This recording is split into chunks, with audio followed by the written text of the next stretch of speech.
What is up, guys? Welcome back to the channel. We are here for part 2 of ways to help you build your consistency. As you guys remember, in part 1, which I'll leave a link in the bottom, we were talking about setting the body up for the direction that we were going for. We used net posts and we used the center strap as reference points, and we tried to get our shoulders to line up with the target to make sure that the direction we were trying to hit was easy to maintain, and it took away some of the thought process on setting up neutral and then trying to hit something specific. We also talked about good decision making versus bad decision making. Today we're going to be going more into the reception side of it, which affects the sending side of it. I actually have a second person here today. You guys might remember her, and her name's Emily. She is going to be my hitting partner. I'm going to be using her to actually demonstrate some of the exercises so you guys can see where some of the challenges are, as well as what the benefits are when you do it well. So for today, we're going to break down one drill into 4 parts, and that, trust me, that will be more than enough to get you guys something to practice. This is called the set and not set drill. What you're doing is you're essentially calling whether you are set or not set. You can do this in your head when you are practicing with somebody you don't want to disturb them, but if you have a lesson or you have somebody that doesn't mind, you want to say these things out loud to make sure that you're holding yourself accountable to what you're trying to do. So, as I hit the ball to Emily, her job is going to be to call out whether she believes that she is set or not set. Set or not set is going to be based off of 4 rules. If any of these 4 rules aren't there, she has to say not set. Rule number 1, her hands are ready. Rule number 2, her feet are set. Rule number 3, she can't say set and then move again, which would mean that she wasn't set to begin with. And rule number 4, she also can't say set while she's swinging. Reason why number 4 is so important is even though you arrive to the right place perfectly, you might arrive just in time and you haven't actually given your weight a chance to settle. So you're going to end up rushing the shot anyway. So you're not fully set. You need to give your weight a chance to really be sunk into the ground, and that's what we'll call set. Anytime she doesn't do any of the 4 things, she's just going to say that she's not set. And I want you guys to understand there's nothing wrong with being not set. Just understand that set is always the goal. If you're competing, your opponent's job is to make it so that you're not set as often as possible because they're trying to put pressure on you. The most important part of this exercise, you have to be honest. If you're lying about being set, you're not going to get better at setting yourself. So without talking too much, I'm going to put the drill in motion. You're just going to be hearing Emily go through part 1. This, by the way, like I said, this has 4 parts. This is part 1 of the set and not set drill.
Alright, so like you guys saw, super simple. Set, not set. 4 parts are feet set, hands set, can't move, and has to make sure she's not saying it while she swings. One trick to this exercise is you're allowed to say not set early. You just can't say set early.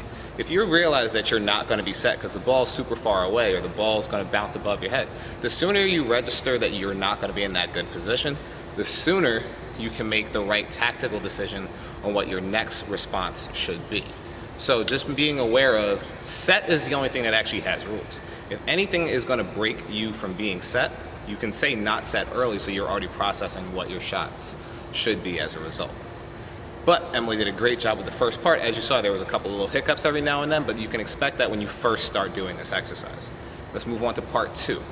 Emily now is going to have to say whether she's set or not set, and she's going to try to also call out what her shot that she's going to hit is. Now, you can break your shots into 4 basic types, which are a rally ball, heavy, a flat ball, and a slice. I'll get into the differences between them, but if you want to just look at it proportionally, anytime you hit a rally ball, you're looking at somewhere between 50% power and spin, right about there. So a little bit higher or lower, but pretty close to even. Whenever you hit flat, you're going to be veering more towards the power end and turning the spin down. And whenever you hit heavy, you're going to be turning the spin up and not giving it as much power, meaning you're swinging more vertically. So when she's setting up herself for the shot, she's going to be thinking in that sense. If she's set or not set, then she's going to be calling out whether she hits a slice, a normal rally ball, her heavy ball, or her flat ball. Enough talking about it, let's get into part 2.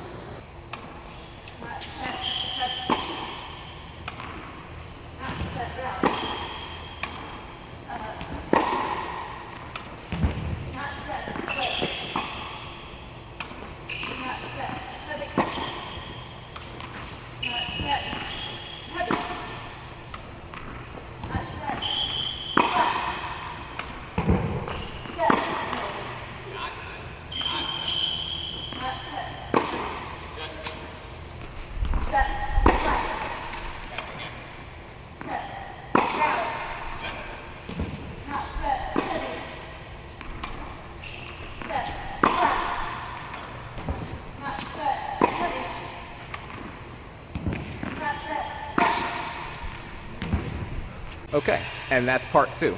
Part 2 was incoming shot, body position as well as incoming shot.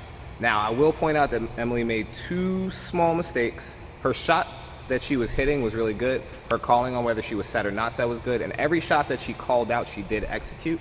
But the purpose of this exercise is actually to help you evaluate when you decide what shot you're going to hit.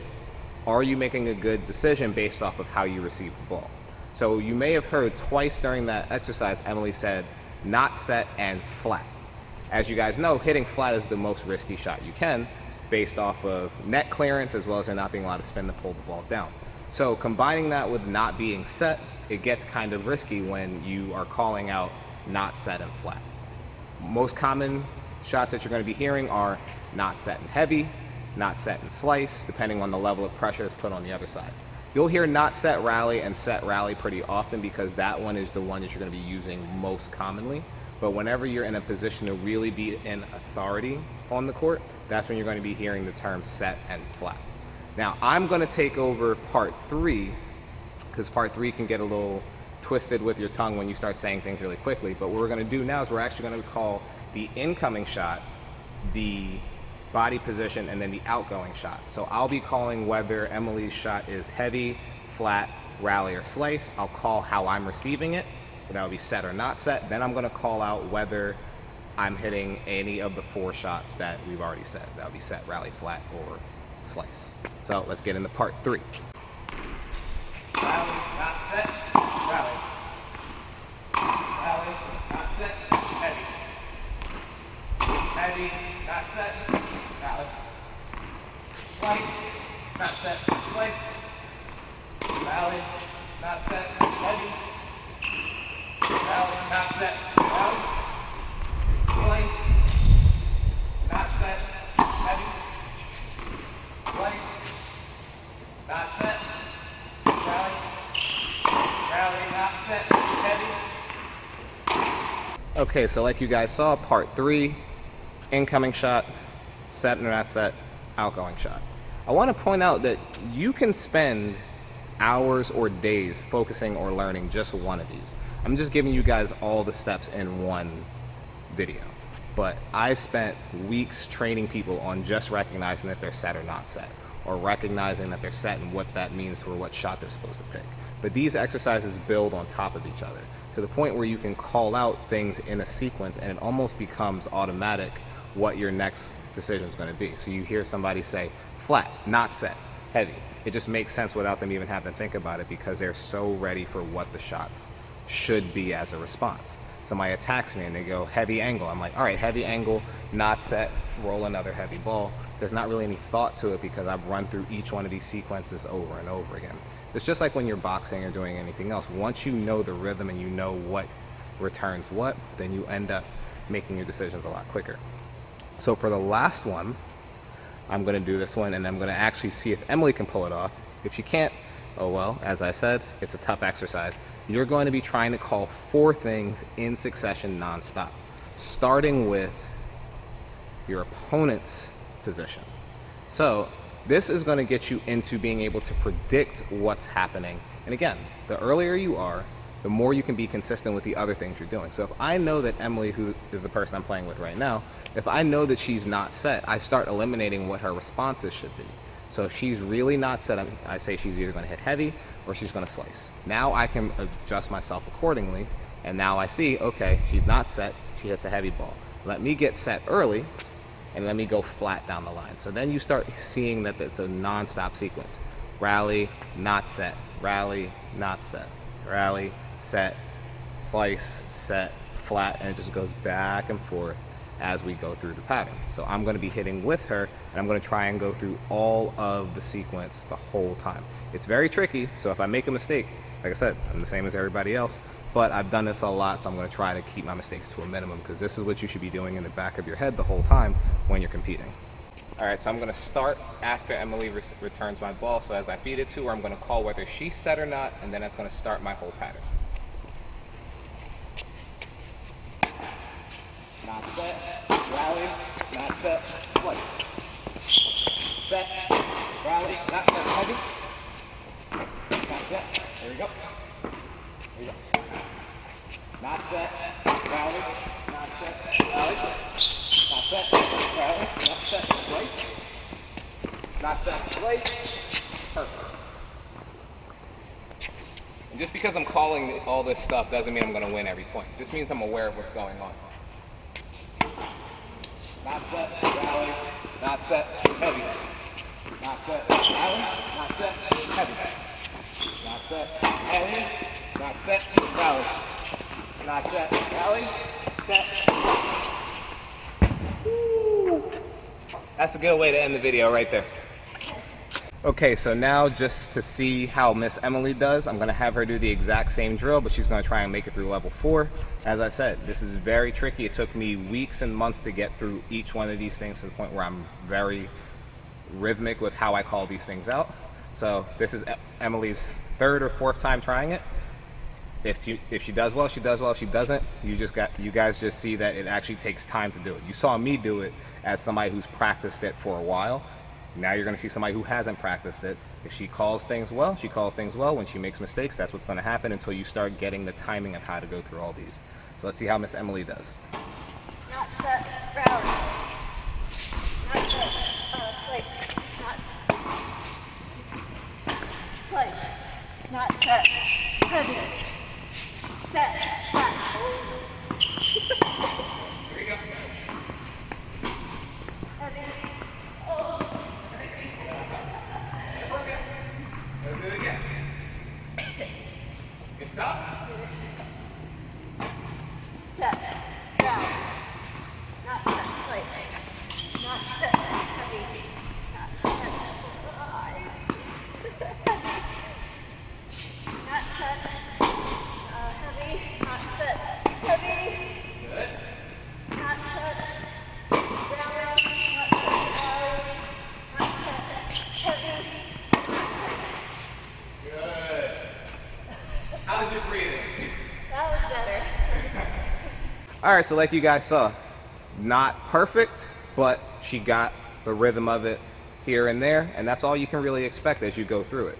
You're going to start trying to recognize things sooner so you can make better decisions, and so you can make your decisions count and see how they affect the other side. If you're hitting a flat ball, for example, you want to know that when you go for that flat ball, that person on the other side is not set based on your response. And then you start predicting that if I hit this flat ball, they shouldn't be set, so then I should be in this position to do the next thing.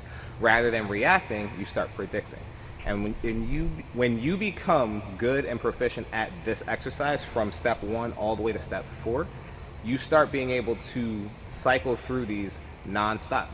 Emily said off camera that she noticed that when I did it and when she did it, she could hear the rhythm in the way I was saying it, and she felt like when she said it, she would kind of like rush certain parts and then had to like wait to figure out other parts, whereas when I was saying there was kind of a smooth cycle to it. So when you practice this, that's your goal. Try to get into a rhythm when you know what you're saying and there's no stress in your voice. So first off, I want to thank Emily for helping me out with this video. And as I said, this is part 2 in a 3-part series on how to build your consistency on your ground strokes. With this one, this is all about your reception and letting that dictate what you're going to send. But as always, I'm Coach Will from Iron Will Tennis. Again, I want to thank Emily for helping me out, and we'll see you guys in the next one.